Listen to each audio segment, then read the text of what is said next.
Buying rental property with no money sounds impossible, but it's not. I was once like many others, dreaming of owning real estate, but thinking I needed thousands saved up. In reality, I used creative strategies, partnerships, and smart negotiation to buy my first rental home without putting in my own cash. This wasn't luck. It was learning how real estate works and taking action at the right time. In this article, I'll share the exact steps I took, the methods that worked, and the things nobody told me. If I could do it, so can you, with the right plan and mindset. In this video, we will talk about how I bought my first rental property with no money down. So make sure to watch the full video. 1. I learned everything I could before taking action. Before I even started looking at houses, I read books, listened to real estate podcasts, and joined online communities. I wanted to understand how deals were made, how people used other people's money, and what common mistakes to avoid. This helped me feel more confident and ready to spot opportunities when they came up. Knowing the language of real estate, terms like seller financing, BRRRR method, or hard money loan, gave me power during negotiations. I didn't wait to be an expert, but I learned just enough to act smart. Knowledge gave me the edge I needed in a tough market. 2. I found a motivated seller willing to negotiate. The key to no money down deals is finding a seller who needs to sell. I focused on owners with vacant properties, tired landlords, or homes sitting on the market too long. These sellers were more open to creative offers because they wanted out quickly. One owner had inherited a home he didn't want. It needed repairs, and he lived out of state. He didn't want the hassle. I offered to take the house as is and proposed terms that helped him move on fast. He agreed, and that created my first opportunity to get in without cash up front. 3. I used seller financing to avoid bank loans. Instead of getting a traditional mortgage, I asked the seller if they'd finance the deal. That meant they would act like the bank. I'd make monthly payments directly to them. This helped both of us. He got a steady income, and I avoided loan approval, down payments, or credit checks. This method is great for beginners because you skip all the bank red tape. The trick is to build trust and offer fair terms. I created a simple payment plan with interest, and we signed a contract. No banks involved, just people working out a win-win deal. 4. I partnered with an investor who had cash.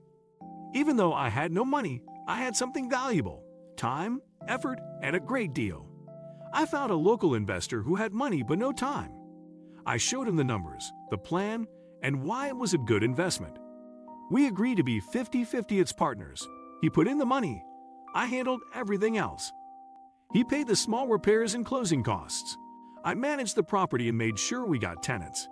We split profits from rent. This partnership worked because I brought value without money. Many people want passive income. If you hustle, they'll partner with you. 5. I used the BRRRR method to refinance later. After fixing the house and renting it out, I used the BRRRR method: buy, rehab, rent, refinance, repeat. Once the home had steady rental income, I applied for a refinance loan from a local bank. They valued the home higher now because it had improvements and tenants.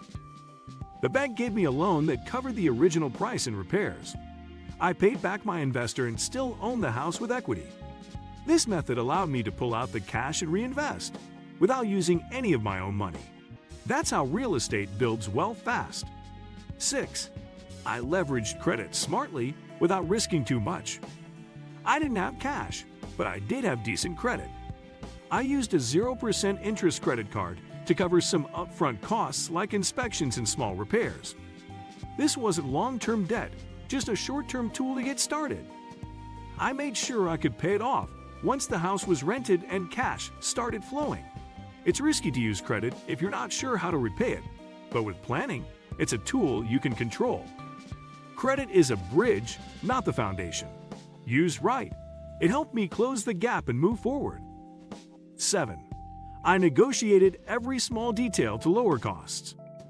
In real estate, everything is negotiable: price, repairs, closing costs, timelines. I learned to ask for seller-paid closing costs, which saved me thousands. I also used a home inspector to find problems and got the seller to fix some issues or lower the price. Negotiation doesn't mean being rude. It means solving problems for both sides.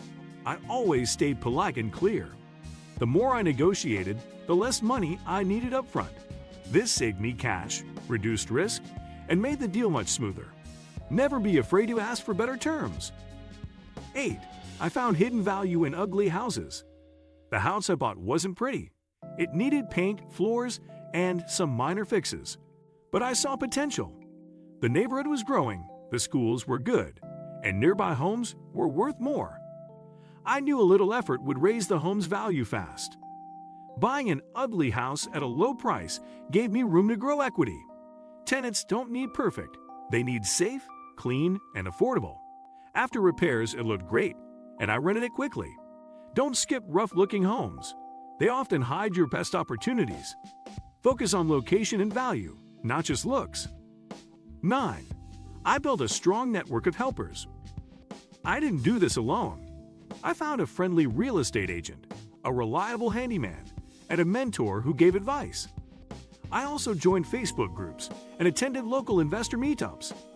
These people helped me avoid mistakes and find resources I didn't know existed.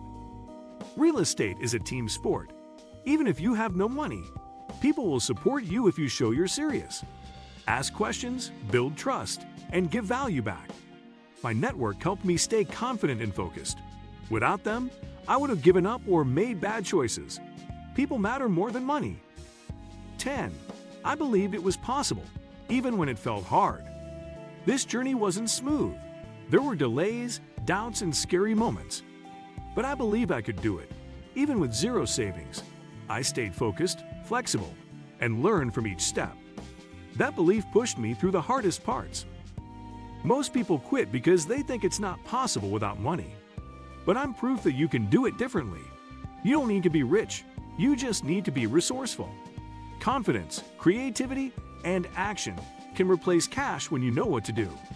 Believe in your plan, even when others doubt you.